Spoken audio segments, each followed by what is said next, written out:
Episode की starting में हम लोग देखते हैं कि डोंक्यूंग के मॉम डैड का फ्यूनरल था और उसके रिलेटिव आपस में बात कर रहे थे कि इन बच्चों को अनाथालय में डाल देना चाहिए, दूसरे के बच्चों को कौन पालेगा।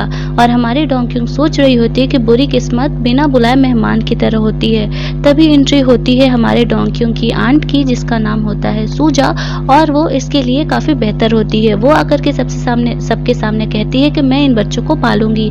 तो इसके रिलेटिव इसे समझाते हैं कि तुम्हारी तो शादी भी नहीं हुई है, तुम इतना बड़ा डिसीजन कैसे ले सकती हो। तो सूजा गुस्सा आ जाती है और बोलती है कि मैंने कहा ना, मैं इन बच्चों का ध्यान रख लूंगी। के बाद हम लोग प्रेजेंट में पहुंचते हैं। म्यूल मैंग डोंक्यूंग को उसको फोटो देते हुए बोल रहा होता है कि तुमने भी ठीक उसी समय वही सोचा जो मैं सोच रहा था। इस चीज के लिए मैं तुम्हारे लिए बहुत ज्यादा थैंक्स हूँ, तुम कभी समझ में नहीं पाओगे। ये बोल करके वो जा रहा था तो डोंक्यूंग बोलती है कि ऐसे नहीं चलेगा, चलो हम लोग साथ में रहते हैं, सिर्फ तुम और मैं। तो म्यूल मैंग बोलता है कि हाँ ठीक है। डोंक्यूंग पूछने का तो पूछ लेती है, लेकिन अपने रूम में जाकर के काफ़ी ज़्यादा अफसोस कर रही होती है। फाइनली वो डिसाइड करती है कि चलो मैं म्यूल मैंग को मना कर देती हूँ साथ रहने के लिए। और जैसे ही वो अपने रूम से बाहर निकलती है, वो के घर में पहुंच जाती है। सामने सोफा पे म्यूल मैंग बैठा होता है। म्यूल मैंग उसे बोलता है कि मुझे तुम्हारे साथ रहने में कोई दिक्कत नहीं है, लेकिन मैं तुम्हारे घर में नहीं रह सकता। तो डोंक्यूंग बिल्कुल बच्चों की तरह बिहेव करने लगती है, उसका घर देख करके कभी इधर कूदती है कभी उधर कूदती है। म्यूल मैंग उससे पूछता है कि तुम्हारे मन में मेरे लिए फीलिंग तो नहीं है ना। तो डोंक्यूंग बोलती है कि नहीं।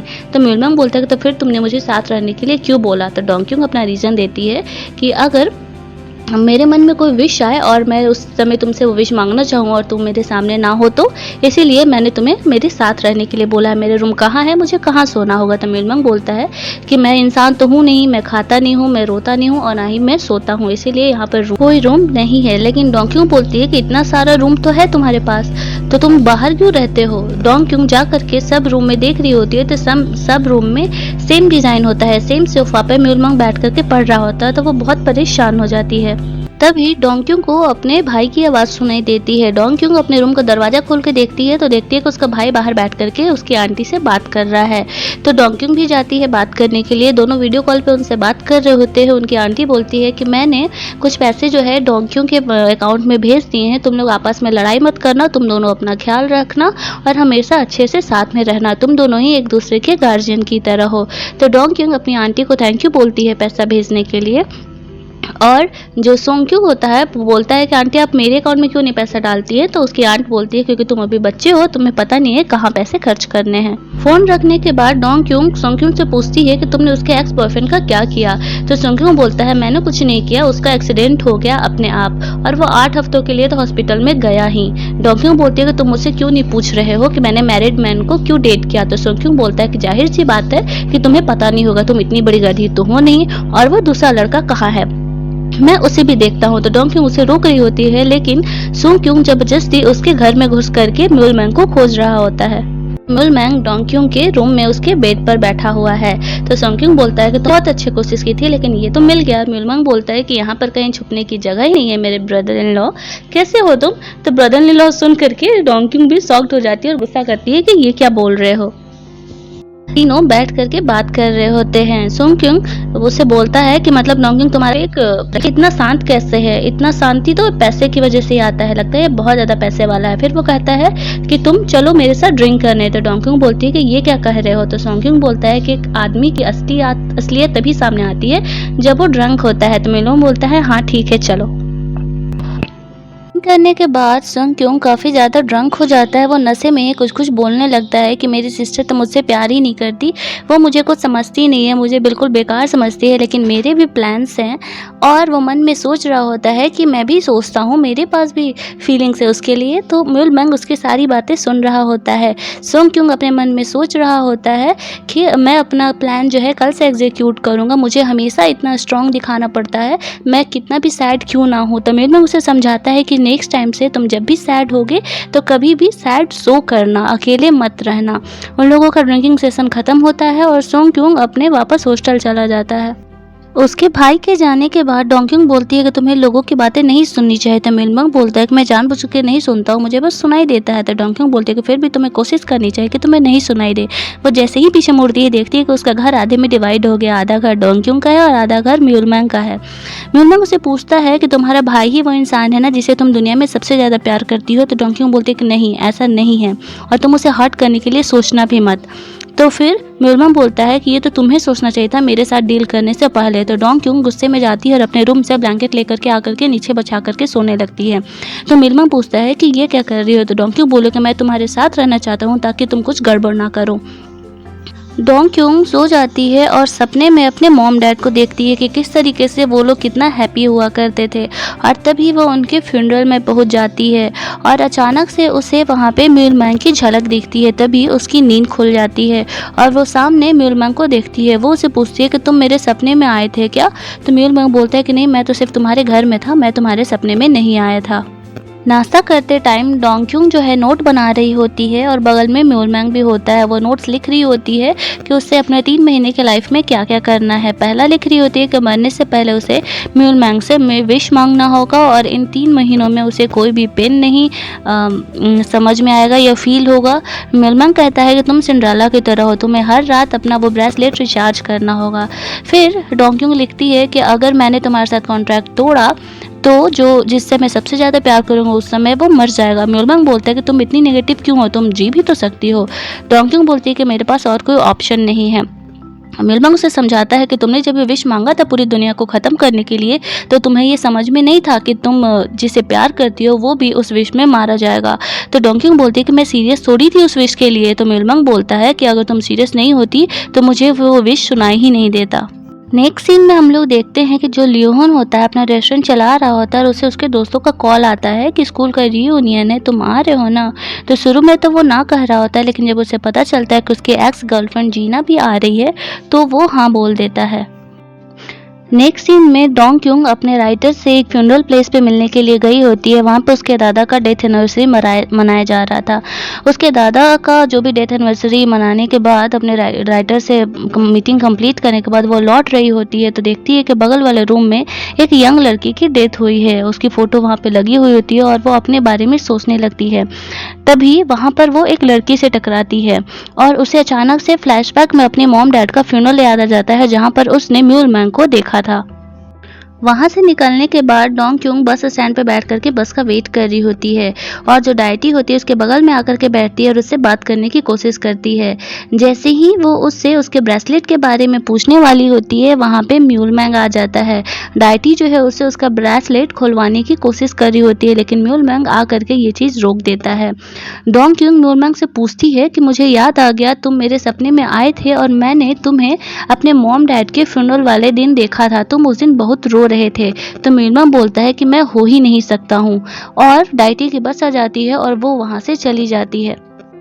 घर आने के बाद डोंग क्योंग देखती है कि म्यूलमैंग अपने सोफे पे सोया है तो उससे पूछती है कि तुमने तो कहा था कि तुम कभी सोते नहीं हो, तो तुम सोने का प्रिटेंड क्यों कर रहे हो? तो म्यूलमैंग बोलता है कि मैं तुम्हारे पास रहना चाहता हूँ इसलिए मैं यहाँ पर हूँ। डोंग क्योंग बोलती है कि तुम मेरा केयर कर रहे हो। तो म्यूलमैंग गुस्सा के बोलता है कि मैंने तुम्हें कहा था ना कि ये ब्रेसलेट सबको मत दिखाओ, ये ब्रेसलेट तुम्हारी वीकनेस बन जाएगी। तो डोंग क्योंग बोलती है कि तुम्हें आज हो क्या गया है, तुम्हारे मन में मेरे लिए फीलिंग तो नहीं है? तो म्यूलमैंग बोलता है कि नहीं। तो फिर डोंग क्योंग बोलती है कि आखिर तुम उस दिन इतना रो क्यों रहे थे फ्यूनरल में? तो म्यूलमैंग बोलता है कि जिसकी डेथ हुई थी वो मेरी मॉम की तरह थी। डोंग क्योंग बोलती है कि इसका मतलब तुम रो रहे थे। नेक्स्ट डे जो डाइटी होती है वो म्यूलमैंग से मिलने के लिए आती है। वो उससे बोलती है कि अगर मैं मर जाऊंगी तो तुम रोगे। तो म्यूलमैंग कुछ नहीं बोलता है। वो बोलता है कि डोंग क्योंग को भूल जाओ, वैसे भी वो कुछ दिन में मरने ही वाली है। तो डाइटी बोलती है कि ये मुझे तुमसे नहीं चाहिए, वैसे भी ये पहली बार होगा ना कि कोई ह्यूमन तुम्हें याद रखेगा, तुम्हारे मन में उसके लिए फीलिंग आ रही है। म्यूलमैंग बोलता है कि ऐसा हो ही नहीं सकता, मेरे मन में किसी के लिए कोई फीलिंग नहीं है। जब डोंग क्योंग ऑफिस जाती है तो उसे जोइक बताता है कि हमारा सीईओ आ गया है और जब तुम उससे मिल लो। डोंग क्योंग देखती है कि सीईओ के प्लेस पर तो म्यूलमैंग है। वो उसे देख करके शॉक्ड हो जाती है और उसके ऑफिस में बात करने के लिए जाती है। डोंग क्योंग उसके ऑफिस में जाकर के गुस्सा कर रही थी कि ये ऑफिस है, मजाक नहीं है, तुम यहाँ पर कैसे आ सकते हो? तो म्यूलमैंग बोलता है कि मैं मजाक कहाँ कर रहा हूँ, मैं तो सच में यहाँ का सीईओ हूँ। दोनों के बीच में नोकझोंक हो ही रही होती है कि जोई कुछ पेपर्स लेकर के आ जाता है तो दोनों चुप हो जाते हैं। जोई पूछता है कि क्या हुआ, कुछ इंपॉर्टेंट बात हो रही थी क्या? तो डोंग क्योंग कहती है कि हाँ। उसे पेपर्स दे करके जोइक जा रहा होता है तो बोलता है कि डोंग क्योंग तुम्हें जीना से मिलने जाना था ना? तो डोंग क्योंग बोलती है कि मेरे बदले तुम चले जाओ, मैं उससे कुछ इंपॉर्टेंट बात कर रही हूँ। नेक्स्ट सीन में हम लोग देखते हैं कि जीना रेस्टोरेंट में बैठ करके एडिटर के आने का वेट कर रही होती है। वहाँ पे वो जोई से मिलती है। जोई को देख करके वो शॉक्ड हो जाती है। उसे याद आ जाता है कि अपने लाइफ का पहला किस उसने जोई को किया था, लेकिन वो उसे कुछ नहीं बोलती और नॉर्मली बात करती है। जोई उसे बोलता है कि तुम्हारी राइटिंग बहुत ही बेकार है। तुम्हारे हर नॉवेल का मेल लीड में सेम प्रॉब्लम होती है कि वो अपने प्रॉब्लम से भाग रहा होता है। तुम्हारा नाम जीना है ना और तुम्हारा एक्स बॉयफ्रेंड लियोन था ना। तो जीना बोलती है कि हाँ। तो जोई बोलता है कि तुम उसके ब्रेकअप की वजह से ऐसी कहानियाँ लिखती हो। तो जीना बेचारी कुछ नहीं बोल पाती है। नेक्स्ट सीन में डोंग क्योंग म्यूलमैंग के ऑफिस में बैठ करके काम कर रही होती है। म्यूलमैंग उसका हेल्प कर रहा होता है। म्यूलमैंग उसे पूछता है कि तुम कैसे श्योर हो कि उतने साल पहले तुमने मुझे ही देखा था। तो डोंग क्योंग बोलती है कि मैं कैसे भूल सकती हूँ, तुम्हारा फेस बिल्कुल भी कॉमन नहीं है। म्यूलमैंग बोलता है कि मेरे फेस में कुछ स्पेशल नहीं है। डोंग क्योंग बोलती है कि वैसे तो मैं 100% श्योर नहीं थी, लेकिन जब मैं आज फ्यूनरल पार्लर में गई तो मैं एक लड़की से टकराई और मुझे ये फ्लैशबैक आने लगा। तभी डोंग क्योंग को याद आ जाता है कि वो लड़की और कोई नहीं, वही लड़की है जो उसे बस स्टैंड पे मिली थी। ये सुन करके म्यूलमैंग वहाँ से चले जाता है। म्यूलमैंग जा करके डाइटी से मिलता है। वो उसे बोलता है कि तुम डोंक्यों का पीछा क्यों नहीं छोड़ दे रही हो। तो डाइटी बोलती है कि मैंने क्या किया, मैं तो उसे बस पास्ट की रियलिटी दिखा रही थी। म्यूलमैंग बोलता है कि तुम्हें ह्यूमंस पे तरस नहीं आता है, तुम उसे क्यों मारना चाहती हो। तो डाइटी बोलती है कि मैं उसे मारना नहीं चाहती, लेकिन हाँ तुम्हारी वजह से वो जरूर मर सकती है। तुम्हारी फीलिंग्स उसके लिए बढ़ते जा रही है, तुम आजकल ज़्यादा स्माइल करने लगे हो। तो म्यूलमैंग बोलता है कि मेरे मन में उसके लिए कोई फीलिंग नहीं है, मेरे मन में ऐसा किसी के लिए कभी भी फीलिंग नहीं आ सकता है। डाइटी उसे बोलती है कि मुझे तो उस पे तरस आ रहा है जो कि डोंक्यों की वजह से मरेगा, अगर तुमने उसे मरने से रोका या उसकी किस्मत चेंज करने की कोशिश की तो। नेक्स्ट सीन में हम लोग देखते हैं कि डोंक्यों जब अपने घर पहुंचती है तो देखती है कि म्यूलमैंग उसका वेट कर रहा है। वो उससे पूछती है क्या हुआ। तो म्यूलमैंग बोलता है कि तुमने मुझसे पूछा था कि मुझे तुम याद हो या नहीं। तो हाँ मुझे तुम याद हो। उस समय आसपास हर कोई रो रहे थे, लेकिन सिर्फ एक छोटी सी बच्ची थी जो कि स्माइल कर रही थी। मुझे नहीं पता ये सब कब से शुरू हुआ, लेकिन तुम इतना असर कर रही थी वैसे सिचुएशन में भी कि मुझे तुम्हें देख करके काफ़ी तरस आ रहा था। तो डोंक्यों बोलती है कि तुम्हें मुझे देख करके तरस क्यों आ रहा था। अगर तुम मुझे इसलिए ये सब बोल रहे हो कि मैंने तुम्हें रोने के लिए चिढ़ाया था तो मैं तुम्हें सॉरी बोलती हूँ। तो म्यूलमैंग बोलता है कि मैं बेकार में ही तुम्हारे साथ अच्छे से बिहेव करने लगा। अब मैं तुम्हारी कोई भी हेल्प नहीं करूँगा, मुझसे करूँगा रोज की तरह। तभी अचानक से डोंक्यों के सर में काफ़ी ज़्यादा पेन होने लगता है और वो वहीं जाती है। वो म्यूलमैंग उसे बार बार बोल रहा कि तुम्हारे विश है, लेकिन डोंक्यों उसे कुछ नहीं बोल रही होती है। तो लास्ट में म्यूलमैंग को नहीं रहा जाता है और वो जा करके खुद ही उसका हाथ पकड़ लेता है। म्यूलमैंग बोलता है कि मैंने कहा था कि मैं ह्यूमन नहीं हूँ, मेरे मन में दया प्यार जैसी कोई भी फीलिंग नहीं है। और तो डोंक्यों कहती है कि अच्छा तो तुम इस तरीके से ये गेम खेलना चाहते हो। म्यूलमैंग कहता है कि मैंने कहा था कि अपने गार्ड्स को कभी भी डाउन मत करना, मैं अच्छा पर्सन नहीं हूँ। डोंक्यों छत के रेलिंग पर जाकर के खड़ी हो जाती है और पीछे के साइड वो जैसे ही गिरने वाली होती है म्यूलमैंग उसे बचा लेता है। वो उससे पूछता है कि तुम पागल हो गई हो क्या, तुम ये क्या कर रही हो। डोंक्यों बोलती है कि मुझे पता था कि तुम मुझे बचा लोगे। तुम्हारा कहना है कि तुम इंसान नहीं हो, इसलिए तुम्हारे मन में ये प्यार जैसी फीलिंग नहीं है, लेकिन मैं इंसान हूँ और मेरा लास्ट डिसीजन यही है कि मैं तुमसे प्यार करूँगी। तो यही एक तरीका है कि मैं अपनी ज़िंदगी जी सकूँ बिना किसी को खोए। म्यूलमैंग बोलता है कि चलो इसे भी ट्राई करके देख लेते हैं। तुम वो पहली इंसान बनो जो मुझे प्यार करेगा और तुम मुझे इस हद तक प्यार करो कि तुम इस दुनिया को ख़त्म करना चाहो मेरे लिए। ये सब होने के बाद दोनों अपने अपने घर जाते हैं। डोंक्यों ब्लैंकेट लेकर के आती है और नीचे बिछाने लगती है। तो म्यूलमैंग पूछता है कि ये क्या कर रहे हो। तो डोंक्यों बोलती है कि तुम मेरे पास आकर के शांति से लेटे रहो। तो म्यूलमैंग बोलता है कि आज तक मुझे किसी इंसान ने प्यार नहीं किया, या तो वो लोग मुझे भला बुरा कहते हैं या फिर मुझे पाना चाहते हैं। तो डोंक्यों बोलती है कि मैं करूँगी क्योंकि मेरे पास और कोई ऑप्शन नहीं है।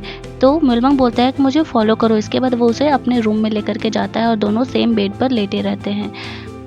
नेक्स्ट डे डोंक्यों जब अपने ऑफिस जाती है तो वो नेट पे सर्च कर रही होती है कि किसी से कैसे प्यार करे, लेकिन उसे कुछ खास नहीं मिलता। उसे एक साइट मिलता है जिस पे कुछ लड़कियां होती हैं, उनको उनका पहला प्यार कैसे हुआ था वो सारी स्टोरी लिखी हुई होती है। ये सब पढ़ने के बाद वो अपनी फ्रेंड जीना को कॉल करती है और उससे मिलने के लिए बोलती है।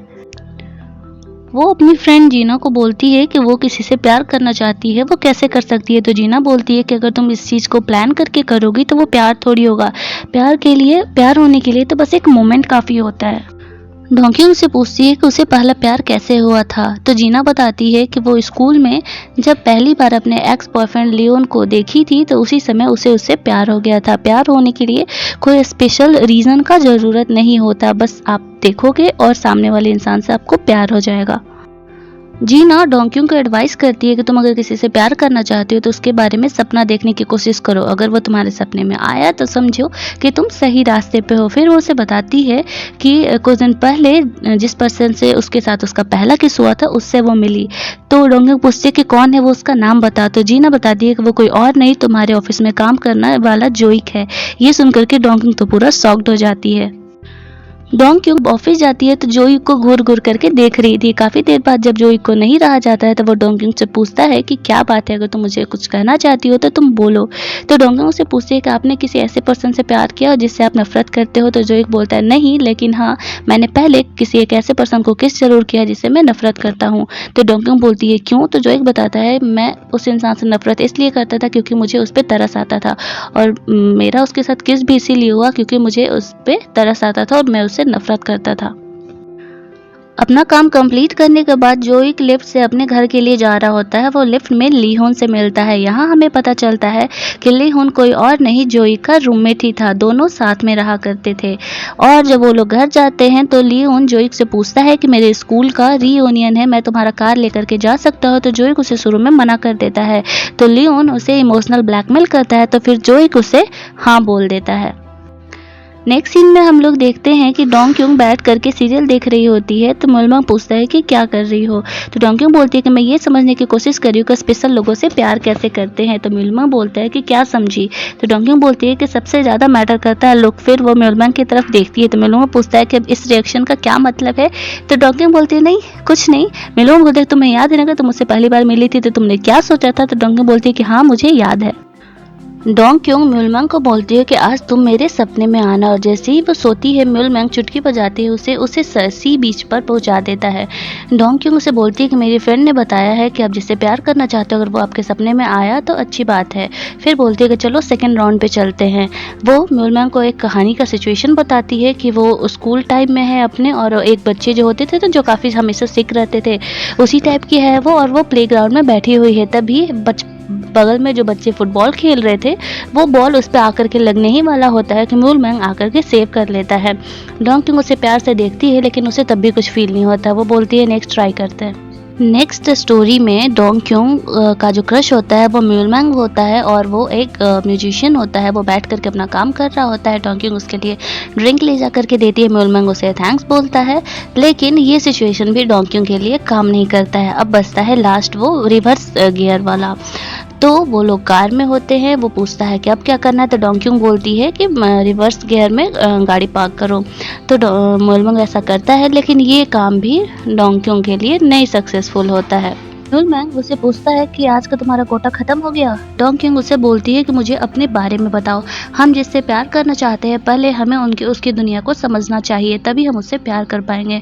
म्यूलमैंग बोलता है कि मेरी कोई दुनिया नहीं है। डोंक्यूंग बोलती है कि जैसे मेरे सबकॉन्शियस माइंड ने ये प्लेस चूज किया था वैसे ही तुम्हारा भी कोई प्लेस होगा जो तुम्हारे माइंड में होगा। म्यूलमैंग बोलता है कि मैं इंसान नहीं हूँ, मेरी जो दुनिया है वो तुमसे बिल्कुल अलग है, लेकिन तुम देखना चाहती हो तो ठीक है। और पलक झपकते ही वो लोग एक गार्डन में होते हैं। आसपास बहुत सारे ब्यूटीफुल फ्लावर होते हैं, वहां पर वो लोग पहुंच चुके होते हैं। म्यूलमैंग बोलता है कि ये है मेरी दुनिया। जैसे जैसे म्यूलमैंग आगे बढ़ते जा रहा होता है सारे फ्लावर्स ड्राई होते जा रहे हैं। सब तरफ ब्लैक एंड व्हाइट का सीनरी हो जाता है। सब कुछ आसपास का जितना ग्रीनरी होता है लगभग मर सा जाता है। तब डोंक्यूंग समझ जाती है कि म्यूलमैंग का ये गलती नहीं है, जो डाइटी है वो ही हर चीज़ों को वापस छीन लेते हैं। इसीलिए म्यूलमैंग इस तरीके का बिहेवियर है, उसके मन में प्यार वाली कोई फीलिंग नहीं है। कितना मुश्किल होता है किसी एक ऐसी चीज़ को प्यार करना जिससे आपको पता है कि वो आपसे छिन जाएगी। इसीलिए म्यूलमैंग इस तरीके का है, और वो उसकी तरफ चल के जाती है। जैसे जैसे डोंक्यूंग चलते जा रही थी उसके पीछे का सारा सीनरी फिर से ग्रीन होते जा रहा था। वो कुछ देर बाद म्यूलमैंग के पास पहुंचती है और प्यार से उसका हाथ पकड़ती है। जैसे ही वो उसका हाथ पकड़ती है म्यूलमैंग के पास वाला भी सारा सीनरी ग्रीन हो जाता है।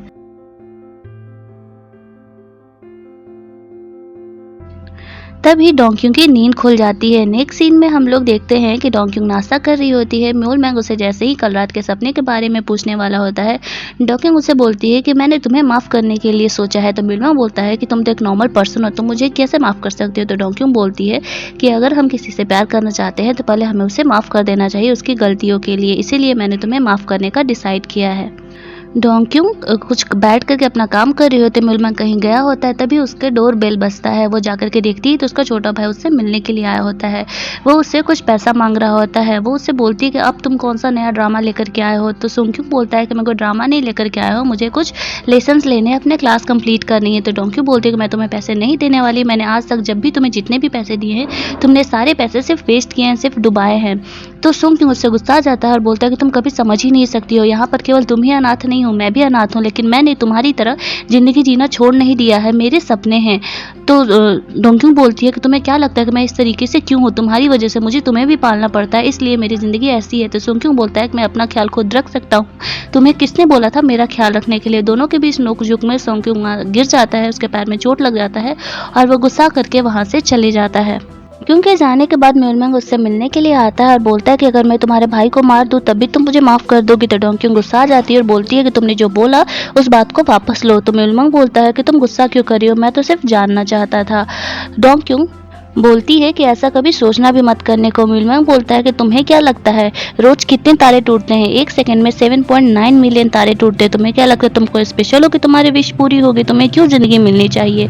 बस बाय लक ऐसा था कि मुझे उस समय तुम्हारी विश सुनाई दे गई, तुम्हें कोई स्पेशल बात नहीं है। डोंक्यूंग बोलती है कि मैं चाहती हूँ कि एक बार तुम डेथ को एक्सपीरियंस करो, तभी तुम समझ पाओगे कि मैं कैसा फील करती हूँ। तो म्यूलमैंग उसे एक गार्डन में लेकर के जाता है, उसे गन देता है और बोलता है कि तुम मुझे मारना चाहती हो ना, लो अपनी विश पूरी कर लो। तो डोंक्यूंग गन नहीं चला पाती है। म्यूलमैंग अपने लेकर के अपने आप को शूट करने वाला होता है और बोलता है तुम्हें क्या लगता है अगर मरना पॉसिबल होता तो मैं अभी तक जिंदा होता, मैं कब का मर चुका होता। जैसे ही वो खुद को शूट करता है गोली नहीं चलती है। नेक्स्ट सीन में हम लोग देखते हैं कि म्यूलमैंग उसी पर्सन की कोर्ट की हियरिंग देखने के लिए गया था जो फर्स्ट एपिसोड में देखा था कि एक्सीडेंट में म्यूलमैंग ने उसे बचाया था। वो आदमी को आजीवन कारावास मिलता है, यानी कि उसे पूरी ज़िंदगी जेल में बितानी पड़ेगी, लेकिन वो बार बार सबसे चिल्ला करके बोल रहा था कि मुझे फांसी दीजिए। वो म्यूलमैंग को देख करके उसे बार बार बोलता है मार देने के लिए, लेकिन पुलिस वाले उसे वहाँ से लेकर के आते हैं। और इधर डोंक्यू के फ़ोन पर कॉल आता है सोंग्क्यू के नंबर से। वो कॉल हॉस्पिटल से होता है, जिसे सुन करके डोंक्यू काफ़ी ज़्यादा घबरा जाती है और वो जिस कंडीशन में रहती है उसी कंडीशन में हॉस्पिटल के लिए निकल पड़ती है। पुलिस वाले उस आदमी को लेकर के जा रहे थे, वो आदमी ज़बरदस्ती वहाँ से भागने की कोशिश कर रहा था। पुलिस वाले से लड़ाई के चक्कर में उसके सर में चोट लग जाता है और वो वहीं पर बेहोश हो जाता है। हमेशा की तरह म्यूलमैंग हॉस्पिटल के छत पे बैठा हुआ था, तो वहाँ पर जो डॉक्टर ने डोंक्यू को चेक किया था वो उसे वहाँ बैठा हुआ देखता है। तो उसे लगता है कि कोई डॉक्टर अपने पेशेंट के मरने की वजह से सैड होकर के वहाँ पर बैठा है। वो उसे नीचे उतरने के लिए बोलता है और समझाता है कि कभी कभी हो जाता है कि हम अपने पेशेंट्स को नहीं बचा सकते, लेकिन ये हमारी गलती नहीं है। तो म्यूलमैंग बोलता है कि ठीक है मुझे नीचे आ जाना चाहिए, और वो सच में नीचे कूद जाता है। डॉक्टर जब जा करके देखता है तो उसे म्यूलमैंग नहीं दिखाई देता है, लेकिन डोंक्यू दौड़ करके आते हुए दिखाई देती है। डोंक्यू जब अपने भाई के रूम में पहुंचती है तो देखती है कि उसका भाई बिल्कुल ठीक है और अपने दोस्त से हंस के बात कर रहे हैं कि देखना अब उसकी सिस्टर दौड़ के आएगी उसे पैसा देने के लिए। ये चीज़ सुन करके डोंक्यू को काफ़ी बुरा लगता है और वो वहाँ से लौटने लगती है। उसके पीछे पीछे सोंग्क्यू भी जा रहा होता है। रास्ते में वो उसी डॉक्टर से मिलता है जिसने डोंक्यू का चेक किया था, और वो डॉक्टर सोंग्क्यू को बताता है कि तुम्हारी बहन के पास मुश्किल से सिर्फ 3 महीने हैं, अगर वो ट्रीटमेंट नहीं कराती है तो तुम उसे समझाओ कि उसे ट्रीटमेंट की ज़रूरत है, अगर वो ट्रीटमेंट करा लेगी तो उसके पास मिनिमम 1 साल रहेंगे। ये सुन करके उसका भाई काफ़ी ज़्यादा रोने लगता है, क्योंकि उसके लिए काफ़ी ज़्यादा सच में बहुत ज़्यादा ही शॉकिंग न्यूज़ था। उस कैदी को एम्बुलेंस में हॉस्पिटल लेकर के आया जा रहा था, उसी हॉस्पिटल में जहाँ पे डोंक्यू गई होती है। वो आदमी बेहोश होने का नाटक कर रहा होता है, वो एक्चुअल में बेहोश नहीं होता है। डोंक्यू जब हॉस्पिटल से निकलती है तो वो म्यूलमैंग को देखती है और पूछती है कि तुम मेरा पीछा कर रहे हो? तो म्यूलमैंग बोलता है कि नहीं मैं बहुत बिजी हूँ। डोंक्यू बोलती है कि इस तरीके से हॉस्पिटल में डॉक्टर बनने का नाटक करना तुम्हें बहुत फ़नी लगता होगा। तो म्यूलमैंग बोलता है कि ये इतना बोरिंग भी नहीं है। तभी वो एम्बुलेंस वहाँ पे हॉस्पिटल के बाहर पहुँचती है और वो जो कैदी होता है एम्बुलेंस के विंडो में से म्यूलमैंग को देख लेता है। जैसे ही वो लोग एम्बुलेंस का दरवाज़ा खोलते हैं, वो पर्सन हाथ में नाइफ लेकर के म्यूलमैंग की तरह दौड़ रहा होता है। डोंक्यू को कुछ समझ में नहीं आता है और वो म्यूलमैंग को सेव करने के लिए उसे कवर कर लेती है। म्यूलमैंग अपने हाथ से वो नाइफ को पकड़ लेता है। डोंक्यू देखती है कि उसके हाथ से बहुत ज़्यादा खून गिर रहा है। म्यूलमैंग उसे देखने से रोकता है। वो आदमी फिर से म्यूलमैंग पर अटैक करने की कोशिश करता है, तो म्यूलमैंग अपने पावर से उसे हिप्नोटाइज करके ऑर्डर कर देता है कि तुम खुद मर जाओ। तो वो आदमी नाइफ लेकर के अपना गला काट करके वहीं पर मर जाता है। म्यूलमैंग बोलता है कि मैंने कहा था ना कि मुझे प्यार करना इम्पॉसिबल है किसी के लिए। लोग या तो मुझे गालियाँ देते हैं, मुझसे नफरत करते हैं या फिर वो मुझे पाना चाहते हैं। कोई मुझे प्यार नहीं करता और कुछ लोग तो मुझसे डरते भी हैं। यहीं पर हमारा ये एपिसोड ख़त्म होता है। आगे क्या होता है जानने के लिए हम लोग मिलते हैं नेक्स्ट एपिसोड में।